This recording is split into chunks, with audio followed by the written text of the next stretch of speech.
Hey, y'all. Welcome back to the Starting a Counseling Practice podcast, where we share stories to inspire your journey of creating a successful solo or group practice. Today, we have a really special episode.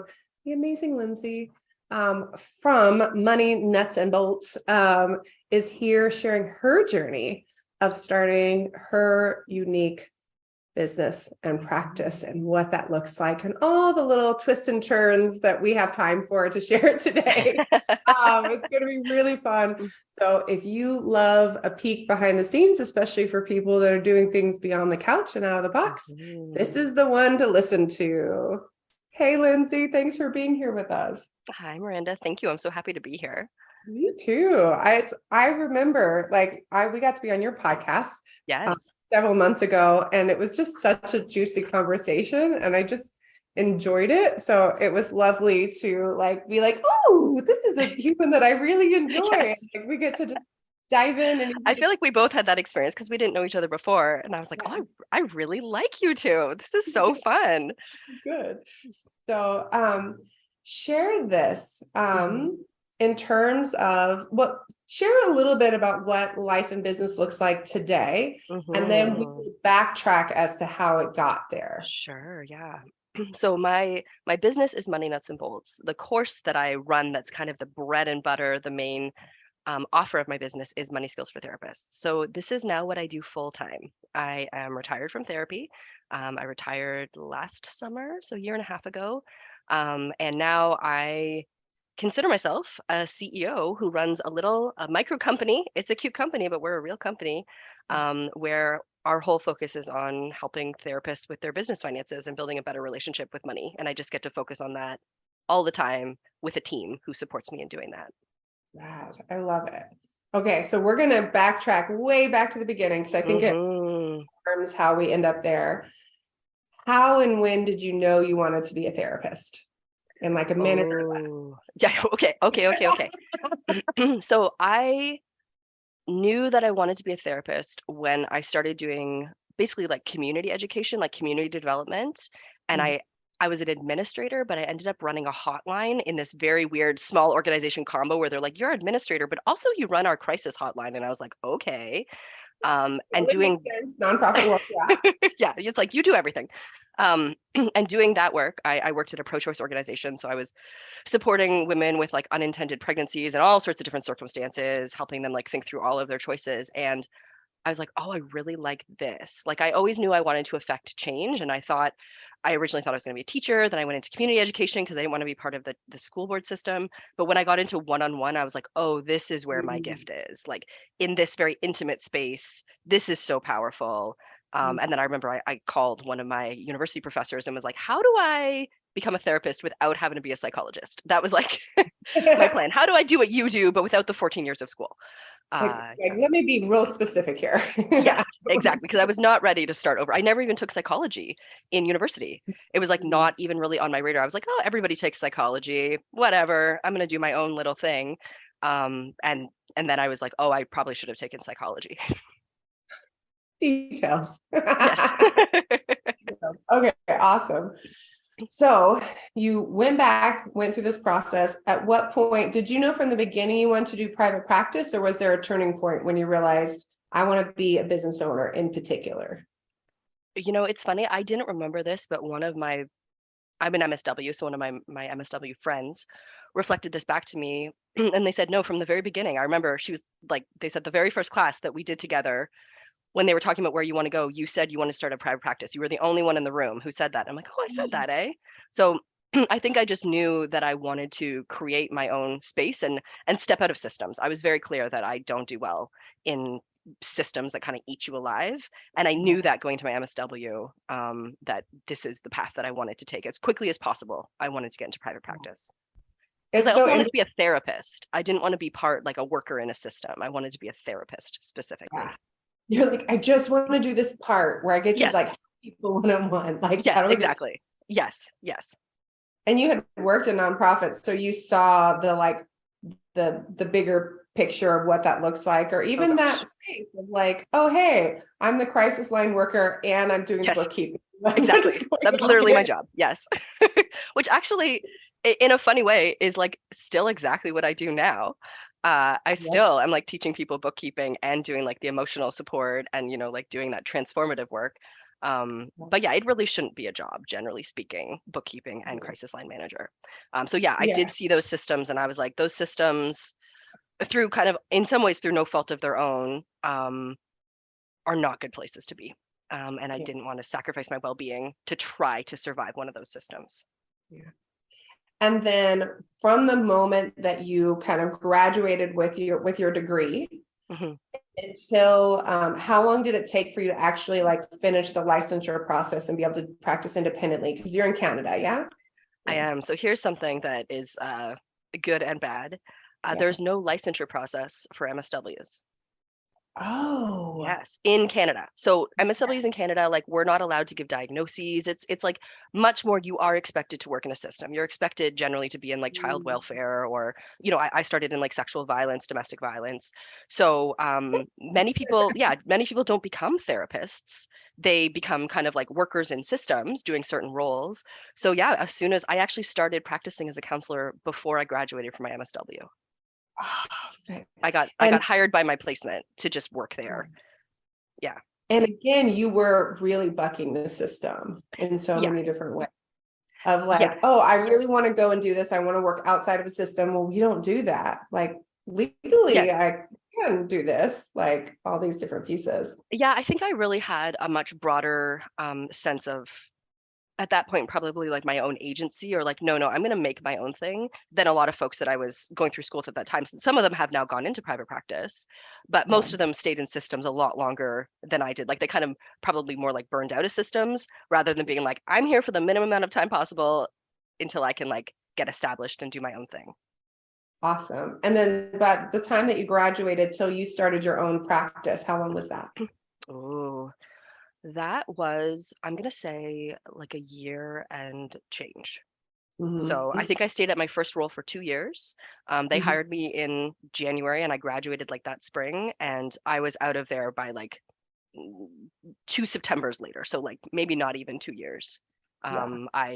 I left and I did kind of burn out of that space. Like I was there because I was like, I do have things to learn, obviously.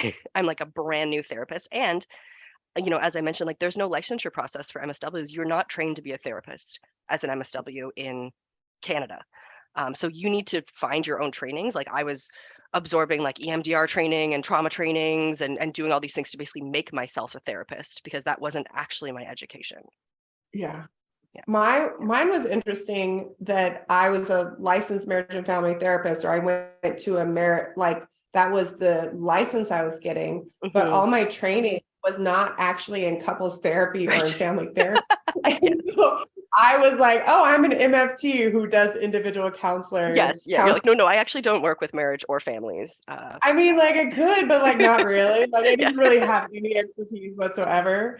And Yeah. it was such a funny little dichotomy. And when they finally brought LPCs to California, and when as soon as I heard Mm, about the LPC, the licensed professional counselor degree, I was like, yeah. oh, that's what I actually am. Yes. Like, Yes. Yeah. that's really what I am. Like, yes, I've taken some training in couples, I can do it. But like when you learn about what MFTs do in other hmm states in the US at least, like that's all they do. Like Yeah. that's just the jam. They don't see anybody individually. I was like, oh, I'm not bad at all. Sometimes I think it's getting the piece of paper that you can get to do the work you want to do. And I highlight for anybody who's listening here, and I know we've got people in different scenarios, but sometimes people who are trying to decide if they want to become a therapist will come in and listen to this podcast. I highly recommend that the training that you go to for your master's degree be the one that is, and this is going to sound really jaded, the easiest, cheapest, and fastest way that you can do it. hmm And then take the extra money you were going to pay Yes. for Oh my those gosh. postgraduate trainings, for those postgraduate certifications. Yeah. There is no amazing 2-year, $100,000 master's degree or even Mm, $150,000 PhD degree that's going to give you as much hands-on what you need in the clinical room as these postgraduate trainings. Like this is just this basic training. Don't make it into more than it is. yes. Like, don't just A move on hundred and get it percent. done. It's so true. And if I think about just the quality too of the trainings that I accessed and like the people that I found and the supervision I got, like it was such high quality. It was just so much more than they ever could have offered me in my MSW. Because also your MSW or whatever, they don't know your niche. Like they don't know the perfect mix of skills and interests that you're going to have that's going to make you like establish your zone of genius. And so they can't give you that, right? You have to make that for yourself. Yeah. So yeah, very true. Save yourself the tens of thousands and Yeah. pay for those trainings later. And move on. And Yeah. again, if anyone's like already like trying to figure out your private practice and thinking maybe I need to get a PhD before I do it, you probably You don't. Like don't. You 90 don't. times out of 100, Yeah. you really don't need to. It's not a good idea. Like we'll just save you like $100,000 right there. Oh Boom, my boom. gosh. And This podcast saved so much anguish. you. And mental health. All of Okay, it. so then what you said you burned out of the agency. Did you Mhm. start the private practice before you ended over here, or were you just burnt out and you're like, I just got to go and I I gotta just got go. to go all in for the So practice? I really distinctly remember deciding to jump off a cliff. Like that's really what it felt like. Like it was like I was burned out of the space I was in. Mostly it was the toxicity of my workplace. I actually loved the work that I did. And having been Yes. trained in EMDR, like I had a supervisor who was supportive of me doing EMDR there, even though it's not really what they did. So I was getting to like hone my EMDR skills and I was like, this is incredible. I love working with these women. But the environment was really toxic. And I am like a highly sensitive person, light, I like to call myself. I have many of the traits and I don't do well in stressful, toxic environments. Like they wear on me. And so I remember there was like this decision point where I was going to go see my brother in British Columbia, which is across the country. And I thought, I don't want to come back here after I see him. I want to be done. Like I want that to be my transition period between two careers or two, workplaces. And so I gave my notice so that I would be finishing just before I went on that trip with him. And I remember I really wasn't planning to start a private practice yet, but I told them I was because I needed to have a reason to leave. So I was like, oh, yes, I'm just starting my private practice. Yes. I was more honest with the HR woman in my exit interview, but I was just kind of like, I have to say I'm doing something. I can't just say I'm going to like float around the universe for a little bit. So I kind of just made myself do it a little earlier than I thought, but I needed out, right? It was my escape hatch. And Yeah. it's the thing I always knew I needed to do, and I just needed to do it a little sooner than I thought I would. Yeah.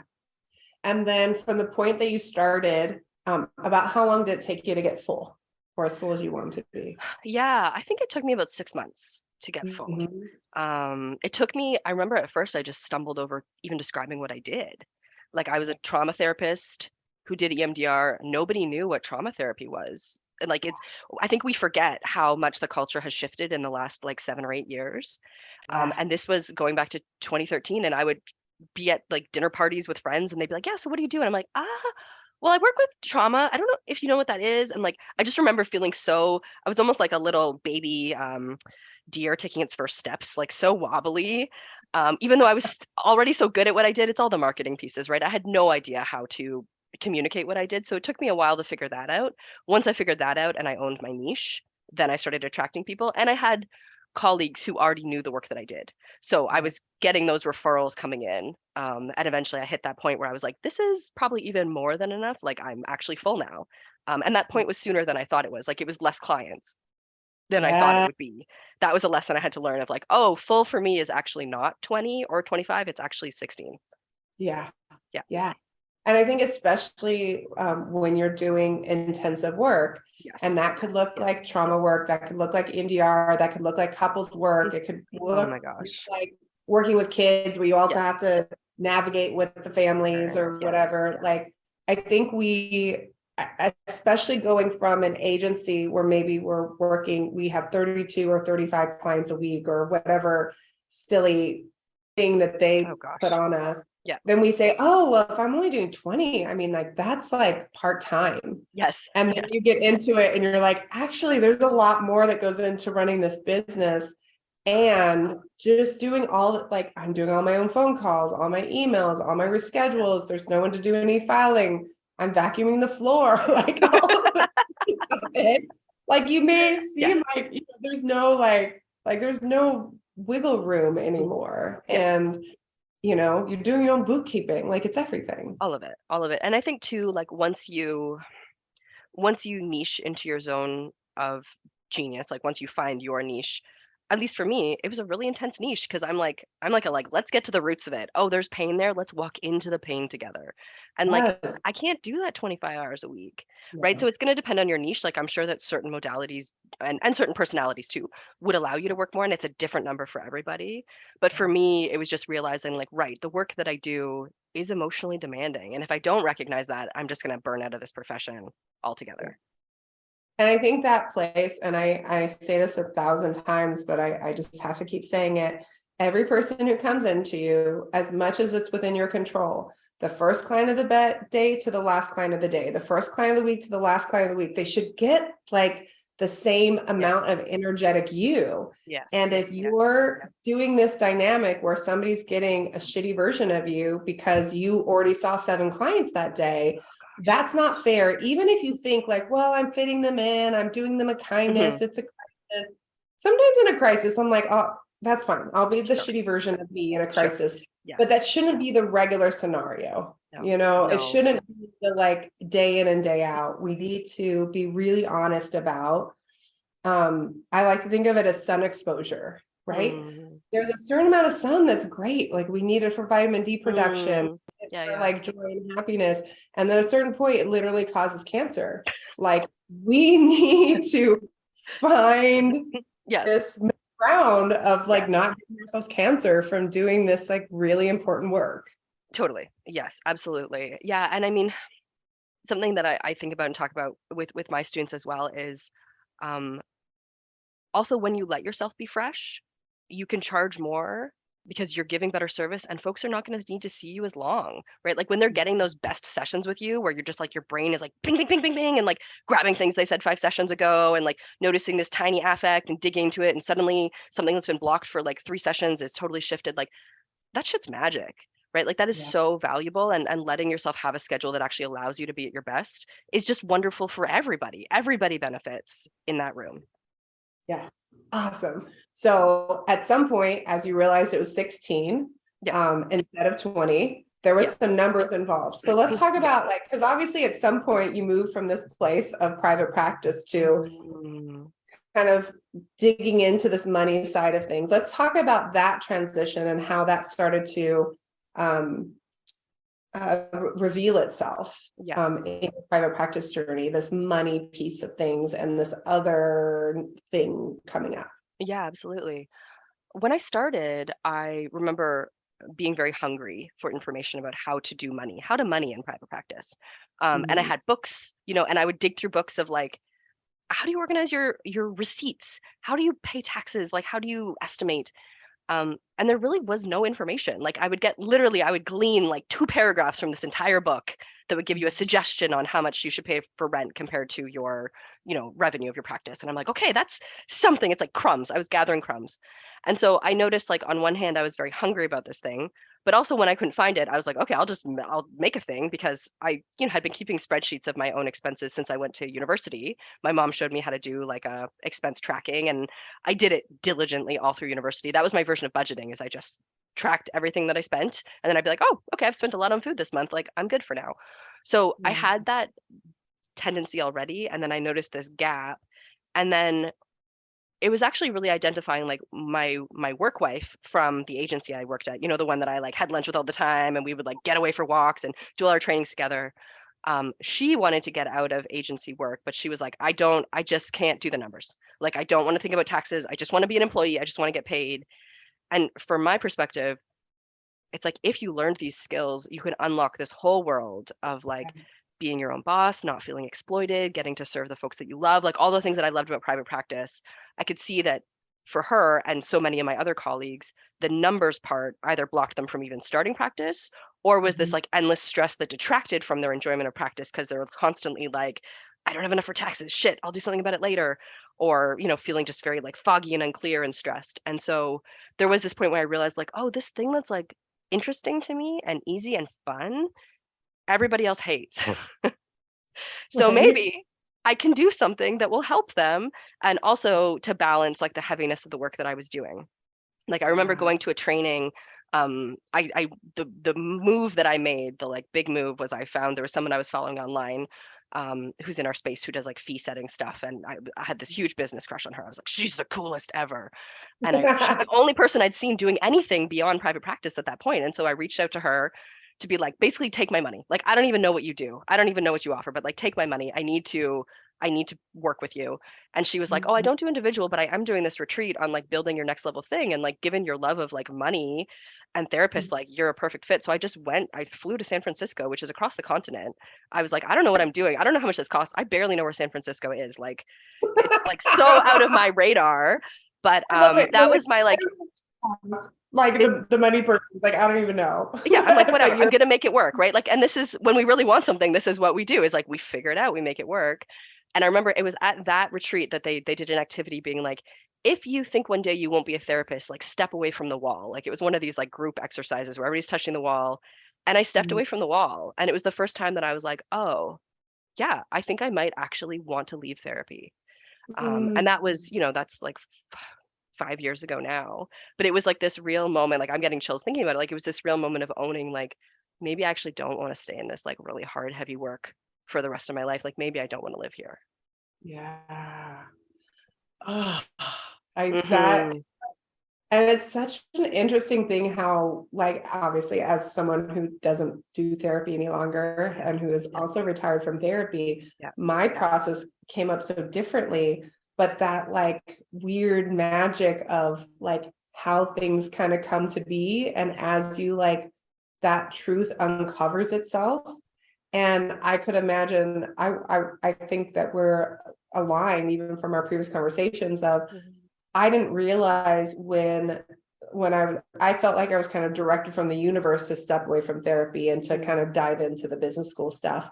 Yeah. And then when I got there, I was like, oh my gosh, I'm just doing this different kind of therapy on Mm. this really large scale. Like, oh my gosh, I'm doing all of this like amazing trauma work, but Mhm. just from this other perspective Yeah. where like I'm just watching people unravel like childhood trauma through the things in their business. And you're like, wow, I didn't think that this could happen in this way, and in such a way that's so much more supportive of my body and Yes. so much more supportive of like the holistic systemic issues that are rampant in our profession in particular, like so many different things. And so it's so fascinating to me how when we are kind of like embodied and we're checking in on each step, and when we leave room for whatever, to take anything off the table, to put anything on the table, when we give ourselves like that flexibility, that really amazing things that we could have never dreamed up Yeah. will make themselves known.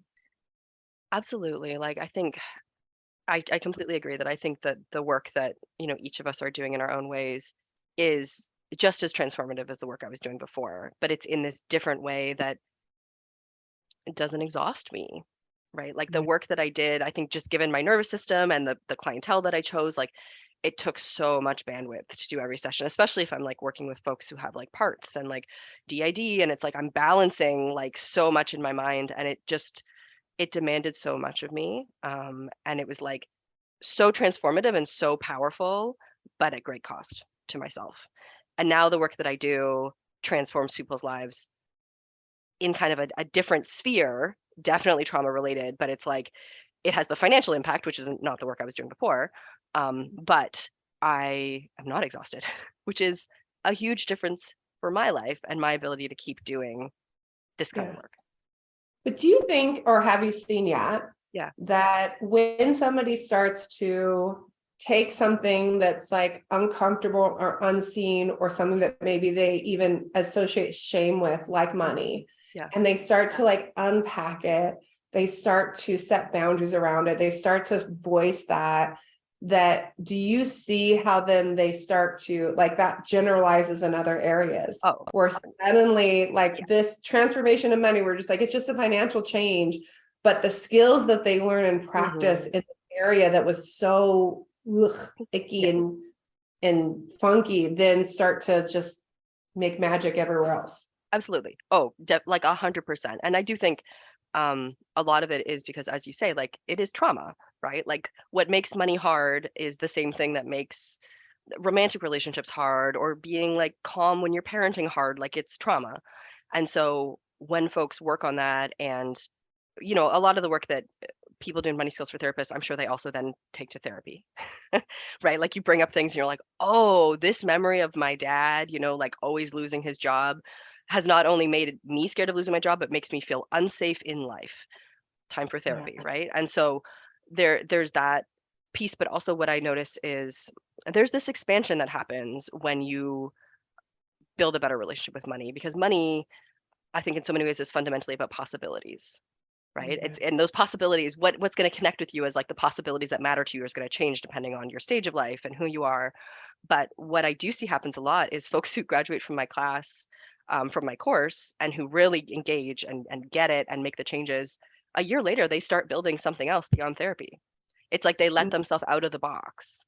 And that's not Yeah. everybody. Some folks are like, no, this is exactly where I want to be, and I'm going to do my practice differently. But inevitably, work around money leads to changing your schedule. It leads to changing your vacations that you take in the year. It leads to changing the folks that you work with. It leads to even changing people in your life, who Yeah. you keep around you. Like there are these huge ripple effects that come from doing profound healing in that area of your life. Yeah. It's such a juicy space.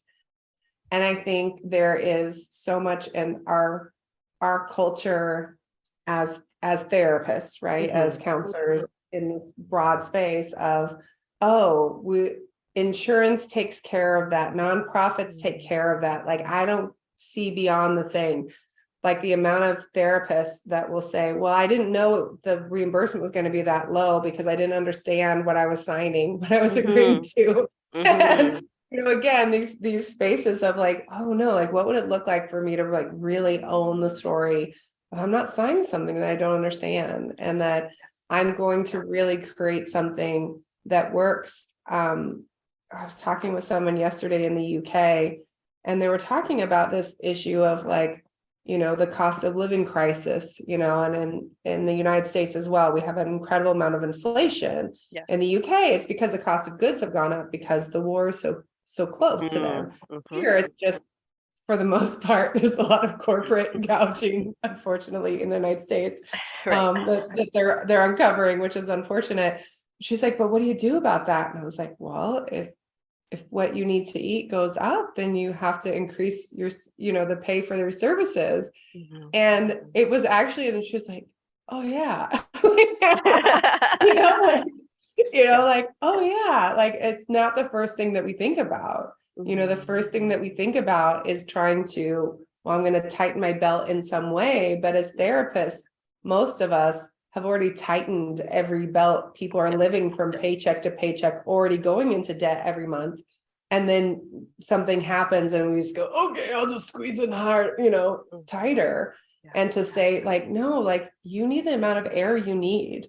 Like you deserve to breathe. You deserve to have water. You deserve to have food. Like it's okay for you to have what you need to take care of your system and your body. Hmm. So what were some of the biggest shifts for you when you went from doing marketing and doing this one-to-one therapy Mm. practice and you went into creating a program? What were some of the biggest like learning lessons as you transitioned? Mm. Okay. So one of them, I remember because the way that I closed my practice is I went on mat leave, and because I'm in Canada, I had a 1 year mat leave. I had opted into our employment insurance, which you have to do if you're self-employed in Canada, because I Mhm. was like, I'm gonna have a mat leave and I'm gonna take the whole year. So that was my buffer. And when I got back, I was like, I could restart my therapy practice. I could take the coward's road, is to just restart my therapy Mhm. practice, or the scary road, the brave road, is to try to do money skills for therapists full time. Because at that point, I had run the course twice and I knew that it worked, but it was my side of my desk offer. So I Mhm. took the plunge and signed up for this expensive program, expensive at the time for me, which was 1,500 US a month, to Mhm. learn how to run my course evergreen. So my course would be running all the time, and also folks could be signing up for my course all the time. And it was this huge Mhm. challenge to the way that I had thought up until that point. That was my full time job, was doing this course. I was like, I'm literally making no money. I'm not even running the course right now. I'm just gonna like build out this system and like bet on myself. and make this happen. And I remember one big shift that had to happen is when I was thinking about how to offer my course, and I was feeling like, well, I have to run it cohorts. I have to run it cohorts. They need me to like walk them through. And I realized like if I'm running this full time, I'm going to be running cohorts back to back to back to back to back to back all year. And it's I'm going to burn out because I find like the beginning and end of a cohort, like I just finished a cohort yesterday of my Money Boss Mastermind, my next level. It was so emotional to wrap up. It was so heavy. And I thought like, I can't do that like 8 or 10 times a year if this is going to be my full-time thing. And I remember having a bit of a crisis. It was on my birthday. I went to a cafe and I was like feeling so guilty about it and torn up and like, but will the course work? And I had a writing and I realized like I don't want to be a therapist. I can't be holding every single person's hand and walking them through individually anymore. Like I need to be a CEO. And that was a big like blowing apart of my identity of letting go and be like, no, I can't hold every person's hand. I'm going to create a supportive space. I'm going to put all the right supports there. I know my course works. I'm going to have calls, but like folks need to show up on their own. I can't be curating that same container anymore. That was a huge shift of shifting away from like, I'm not a therapist running a course. Like I'm a course creator who's really good at this thing. But I need to stop being a therapist. So that was that was a huge one. I probably need to learn that lesson myself. Yeah. we can As a chat course- afterwards. It was painful. Yeah. Like I remember messaging my friend Tiffany McLean, who was in that program with me. We ended up accidentally doing it at the same time. She signed up like literally 2 days before me, and then I got in, and she was like Lindsay, and I was like Tiffany. So we were really like walking step side and side. And I remember messaging her, and she was like, "That's amazing, man! Like you fucking just like leveled up, like mindset wise. Like, but it really did feel like this like something new being birthed out of like pain. It was like very much like a phoenix moment internally. I'm just really sitting in a cafe, but inside I'm like something's dying and something else is being born. So that one was huge. And then the second thing that's really had to change is I have to be seen. I have to show up. I don't like being seen. I like sitting in quiet rooms and having private conversations that are depthful and thoughtful and quiet in my own little quiet space. And like it's been a real big shift and challenge, which is getting easier, but is certainly not done, of being seen and having my words and my voice out there. And social media is kind of part of that, but even just like having my podcast and realizing like, oh, all these people are like listening and they're not talking to me. We're not having an individual conversation. Like my words are out there in the world, or my offers are out there in the world, and people are seeing me even if I'm not seeing them back. That exposure has been a difficult thing to lean into. Yeah, for sure. Yeah. And then what has it been like? Because I get the sense that you have a spouse. Yeah. I do. Yeah. Income. Did you feel like in terms of making that leap, did it make it easier to have another income coming in? Or had you been planful where you're like, no, my income was still really needed. And so I'd put stuff away and I was going into savings. Like, what were some of the things that you did, if you don't mind? Of course. Yeah. No, this is what I talk about. I want to talk about money, of course. So part of what made me able to take that leap was in 2018, before I went on mat leave. I got a really big consulting client. It was actually through Tiffany McLean, a business friend of hers. She was like, you need to work with Linzy. And I got this book from Tiffany, $1 Million Consulting, that was like, don't undersell yourself. Think about the results you're going to get for this person. Charge them somewhere between 8 and 15%, given your level of service. And I did the math on like what I could do for this online business owner. I knew nothing about online business, but I knew a lot about numbers and building a good relationship with them and understanding them.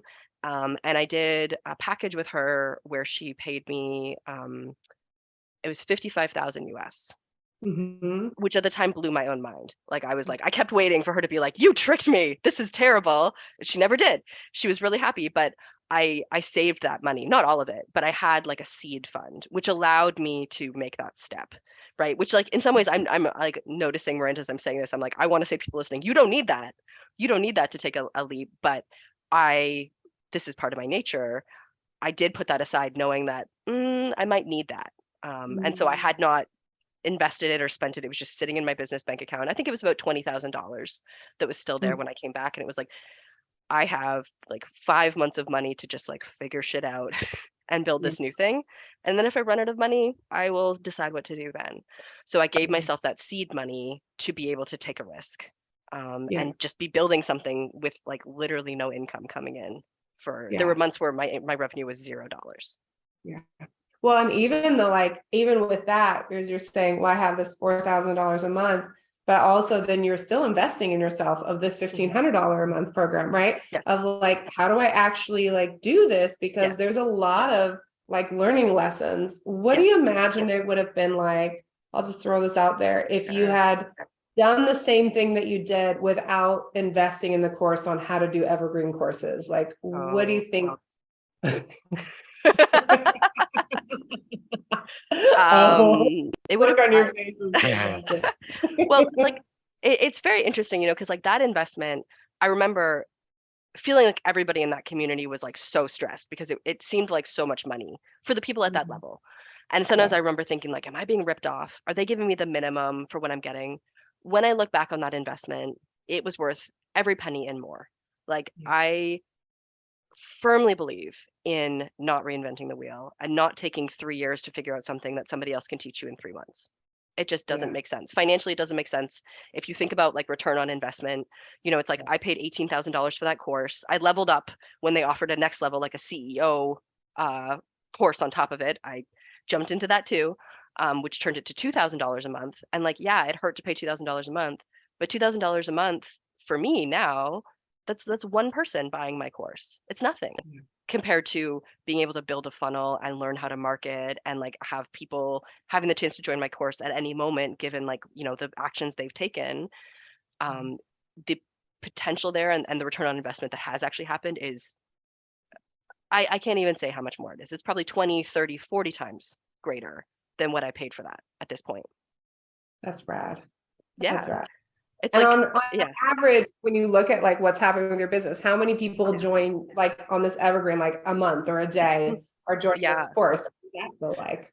Well, that's changed quite a bit because of Facebook ads, which is not something I'll get into for your audience because it's very like we've chatted about it a little bit before, but we had like a Facebook ad heyday where our ads were really working, where we had like anywhere between 15 and 30 people joining in a month. So it was like Mhm. sometimes it was like a student a day. And it was just like there was a time there it was like, whoa, I get these notifications on my phone that say, hey, Yeah. Rockstar, you've made a sale. Sarah has joined Money Skills for Therapists. And Yeah. there was time when like my phone was like constantly going off and my toddler learned to say the phrase like, we got a sale. We got a sale. Which he said the other day, and I was like, "Ah, we didn't get a sale today." But so that was kind of like that heyday. But then the metrics changed, so I raised the price of the course, recognizing like this course, similar to course that I take, changes people's lives. It changes their businesses in these massive ways. So Yeah. I raised the fee on our course, and Facebook ads stopped working. So my numbers have changed. But Mhm. here's a financial insight is even though last year I was making way more sales and having, 15 to 30 folks a year join, I made more money this year having maybe like 10 or 12 folks a month join because I'm spending less on ads. I'm spending less on coaching because I've kind of gotten to a place where I'm like, I'm actually good for now. I can like cruise for a bit. Yeah. Um, and I'm charging more. So the math has actually flipped that I'm actually getting paid and my team is getting paid way better now than they were in the days when we were making the most sales. And that's finances for you. That is finances for you. And I think it's an interesting space too, that I find it so fascinating. Do you also maybe even notice a little difference in how committed people are to doing the program at a higher rate?